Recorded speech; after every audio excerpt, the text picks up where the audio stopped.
마찬가지로 비록 우리 2010년도의 마지막 주일이지만 오늘도 하나님께서는 그분의 사랑과 은혜로 우리들에게 준비해 주신 은혜의 말씀이 있을 줄로 믿습니다. 도전의 말씀이 있을 줄로 믿습니다. 소망의 말씀이 있을 줄로 믿습니다. 그리고 회복의 말씀이 있을 줄로 믿습니다. 오늘 우리 마음의 문을 활짝 열고 그 말씀을 받아들이시는 축복된 우리 교회 성도들이 다 되기를 축원합니다. 오늘 함께 은혜 받으실 하나님의 말씀을 보도록 하겠습니다. 요한복음 11장 32절로 44절까지 말씀되겠습니다. 신약성경 요한복음 11장 32절로 44절까지 말씀입니다. 요한복음 11장 32절로 44절까지 말씀입니다. 다 찾으신 줄로 믿고 제가 봉독해 드리겠습니다. 요한복음 11장 32절로 44절까지 말씀입니다. 마리아가 예수 계신 곳에 와서 보이고 그 발 앞에 엎드려 가로되 주께서 여기 계셨다면 내 오라비가 죽지 아니하였겠나이다 하더라. 예수께서 그의 우는 것과 또 함께 온 유대인들의 우는 것을 보시고 심령의 통분이 여기시고 민망히 여기사 가라사대 그를 어디 두었느냐 가로되 주여 와서 보옵소서 하니 예수께서 눈물을 흘리시더라. 이에 유대인들이 말하되 보라 그를 어떻게 사랑했는가 하며 그중 어떤 이는 말하되 소경의 눈을 뜨게 한 이 사람이 그 사람은 죽지 않게 할 수 없었더냐 하더라. 이에 예수께서 다시 속으로 통분히 여기시며 무덤에 가시니 무덤이 굴이라 돌로 막았거늘 예수께서 가라사대 돌을 옮겨 놓으라 하시니 그 죽은 자의 누이 마르다가 가로되 주여 죽은 지가 나흘이 되었음에 벌써 냄새가 나나이다. 예수께서 가라사대 내 말이 내가 믿으면 하나님의 영광을 보리라 하지 아니하였느냐 하신대 돌을 옮겨 놓으니 예수께서 눈을 들어 우러러 보시고 가라사대 아버지여 내 말을 들으신 것을 감사하나이다. 항상 내 말을 들으신 줄을 내가 알았나이다. 그러나 이 말씀하옵는 것은 둘러선 무리를 위함이니 곧 아버지께서 나를 보내신 것을 저희로 믿게 하려 함이니이다. 이 말씀을 하시고 큰 소리로 나사로야 나오라 부르시니 죽은 자가 수족을 배로 동인 채로 나오는데 그 얼굴은 수건에 쌓였더라. 예수께서 가라사대 풀어놓아 다니게 하라 하시니라. 아멘. 저는 저희 집에 나와서 교회로 향할 때마다 인생에 대해서 종종 생각하게 됩니다. 제가 그렇게 교회 오는 길에 인생에 대해서 생각하는 이유는요, 제가 철학자이기 때문이 아닙니다. 단지 저희 집 주변에 나란히 서 있는 3개의 건물들이 있는데 그 건물들이 저로 하여금 인생에 대해서 생각하게끔 그렇게 만들기 때문입니다. 저희 집에서 교회로 가기 위해서 큰 도로로 나오게 되면요, 나오자마자 첫 건물이 있습니다. 그런데 그 건물이 뭐냐면 여러 개의 개인 병원들이 이렇게 아기자기 모여있는 조그만 병원 건물입니다. 저는 그곳을 지날 때마다 건강해서 저 건물에 있는 병원에는 다니지 않았으면 좋겠다 이런 생각을 하면서 역시 사람은 건강하게 살아야 돼 이런 생각을 하게 됩니다. 근데 그 병원 건물을 지나자마자 바로 그 옆에는 또 다른 건물이 있습니다. 그런데 그 건물이 무엇이냐면요, You Store It 이라는 그런 창고 회사가 있습니다. 여러분들도 잘 아시다시피 보관해야 하는 어떤 지난 물건들이 있는데 그것들을 따로 둘 곳이 없는 사람들을 위해서 창고 공간을 임대해주는 그런 회사입니다. 그곳을 지날 때면 저는 누가복음 12장에 등장하는 곡식을 쌓을 곳이 없어서 더 큰 곡간을 만들고 기뻐하는 어리석은 사람의 비유가 생각이 나면서 이 사람이 건강하게 살 뿐 아니라 무엇인가를 모으고 축적해서 부족함 없이 부유하게 살고자 하는 이 사람들의 욕구를 머리에 떠오르게 만듭니다. 그런데 흥미롭게도 U-Store라는 창고 회사 바로 옆에 있는 3번째 건물이 있는데요, 그 건물이 무엇인지 아십니까? 바로 장의사입니다. 그리고 그곳에서 약 1마일도 안 되는 곳에는 공동묘지가 있습니다.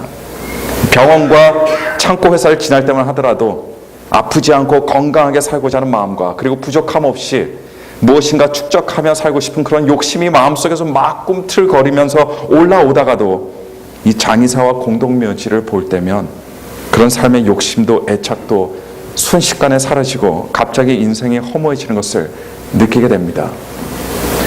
막연하게 오로지 건강과 부유한 삶을 추구하며 그렇게 살아가는 사람들에게 제가 매일마다 지나다니는 이 장의사와 공동묘지는요, 사람이 아무리 건강하게 살고 재산을 많이 축적해 놓으면 뭐하냐, 어차피 언젠가는 죽어서 다 장의사로 들어오게 될 테고 그리고 결국 묘지의 차가운 땅속에 묻힐 인생인데 말이다 라며 이렇게 지나가는 사람들에게 이렇게 외치는 듯한 그런 느낌을 저는 떨쳐버릴 수가 없습니다.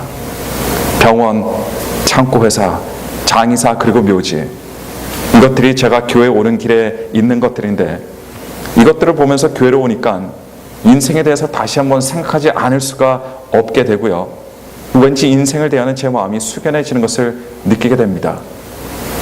이런 숙연한 마음으로 교회에 도착하면 여러분 무슨 생각이 들까요? 어차피 누구나가 죽어서 땅에 묻혀야 하는 안개 같은 사람의 인생, 역시 길이요 진리요 생명 되시는 우리 예수 그리스도를 섬기며 살아가는 것이 최고구나라는 이런 마음을 새롭게 갖게 됩니다. 할렐루야. 죽음이라는 것이 있는 이상 인간의 삶은 허무하게 되어 있습니다. 죽음이라는 것이 있는 이상 사람은 언제나 두려움과 불안 속에 살아가게 되어 있습니다. 죽음이라는 것이 있는 이상 우리는 결국 모든 것을 다 전부 다 잃게 되어 있습니다. 그러나 예수 그리스도께서는 십자가의 죽음을 통해서 사망의 권세까지도 물리치시고 인간에게 영원한 생명의 희망과 소망이 되어주심을 오늘 시간 믿으시길 바랍니다. 우리 성경을 보시게 되면 예수님께서 많은 기적들을 일으키셨지만 계속에는 죽은 사람까지도 살리신 그런 기적들도 우리는 볼 수 있습니다.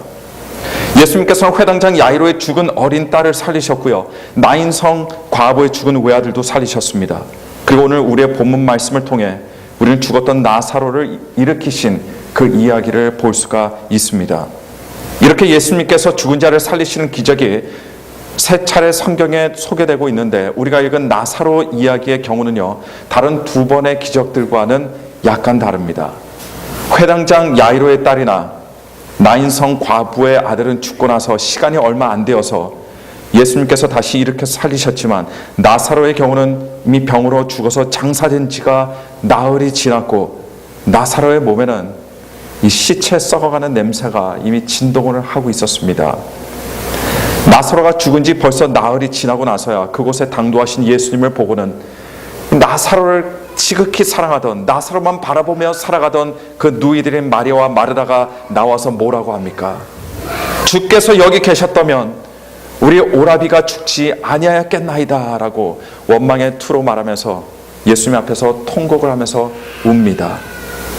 이렇게 원망 어린 눈물을 흘리던 마리아와 마르다를 데리시고, 그리고 그 자리에 그들을 위로해 주던 유대인들을 데리시고 함께 예수님께서는 나사로의 무덤으로 가셨습니다. 자, 여러분, 예수님께서 왜 무덤으로 가셨을까요? 그곳에 조문하기 위해 가셨을까요? 아니면 꽃다발이라도 놔두러 가셨겠습니까? 사람들이 오해하는 것이 있습니다. 사람들은 예수님께서 무엇인가 큰 축복을 주시기 위해서 우리들의 삶에 오신 줄로 생각할 때가 있습니다. 예수님께서 우리들의 소원을 들어주시기 위해서 우리들에게 오신 줄로 생각할 때가 있다는 이야기입니다. 예수님께서는 이 험한 세상에 살아가는 우리들을 단순히 위로하시고 힘을 주시기 위해서 오신 그런 분이 아니십니다. 물론 그런 것들도 어느 정도는 맞아요. 그렇지만 그것이 절대로 다가 아니라는 것을 아시기 바랍니다. 그렇다면 예수님께서 하늘 보좌를 놔두시고 왜 이 땅에 오셨습니까? 왜 우리들에게 오셨습니까? 왜냐면요, 이 땅에 영원한 죽음이 있었기 때문입니다. 이 땅에 사망이 있었기 때문이고 이 땅에 저주가 있었기 때문에 예수님께서 이 땅에 오신 겁니다. 마찬가지로 예수님께서 우리들의 인생을 찾아오신 이유도 같습니다. 예수님께서 우리가 필요하셔서, 예수님께서 우리를 필요하셔서 예수님께서 우리에게 오신 것이 아니라 우리가 예수님을 필요하기 때문에 우리들에게 오신 것입니다. 우리 인생에 아무 문제가 없으면요, 예수님께서 애당초 오시지 않으셨습니다. 예수님께서는 우리 인생에 죽음이 있고 사망이 있기 때문에 우리들에게 오신 겁니다. 예수님께서는 우리들 인생의 슬픔과 괴로움과 심판과 저주가 있었기 때문에 우리들의 삶에 찾아오셔서 생명을 주시기 위해 오신 줄로 믿으시길 바랍니다. 이렇듯 예수님께서 나사로의 무덤으로 가신 이유는 나사로에게 생명을 주시기 위함이었습니다. 그런데 당시의 무덤은 어떻습니까?